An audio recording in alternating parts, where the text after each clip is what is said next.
हवेली का नाम सुनते ही लोग रास्ता बदल लेते थे, क्योंकि वहां था कमरा नंबर 13। कहा जाता था जो भी उस कमरे में गया वो अकेला कभी वापस नहीं आया। अमन ने ये सब हंसी में उड़ा दिया। डर सिर्फ दिमाग में होता है, उसने कहा, और रात 12:30 बजे हवेली में दाखिल हो गया।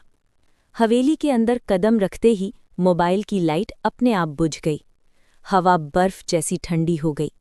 सीढ़ियों से किसी के चलने की आवाज आने लगी, जबकि वहां कोई नहीं था। कमरा नंबर 13 का दरवाज़ा धीरे धीरे खुला। अंदर घुसते ही दरवाज़ा जोर से बंद हो गया। कमरे में एक बड़ा आईना था, लेकिन उसमें अमन की परछाई नहीं थी। तभी पीछे से फुसफुसाहट आई, अब तुम देख रहे हो, अब हम तुम्हें देखेंगे। दीवारों पर उंगलियों के निशान उभरने लगे। छत से कुछ टपकने लगा, लेकिन जमीन सूखी थी। अमन भागना चाहता था, मगर उसके पैर भारी हो गए। आईने में अचानक कई चेहरे उभर आए, बच्चे, बूढ़े और कुछ ऐसे चेहरे जो इंसान जैसे नहीं थे। सब एक साथ बोले, हम आखिरी घंटी का इंतजार कर रहे थे, अब तुम हमारी जगह लोगे। कमरे की लाइट जल गई।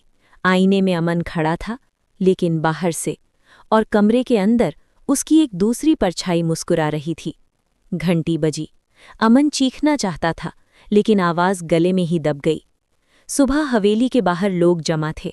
अमन बाहर पड़ा मिला, जिंदा, पर उसकी आंखें आईनों को देखते ही भर आती।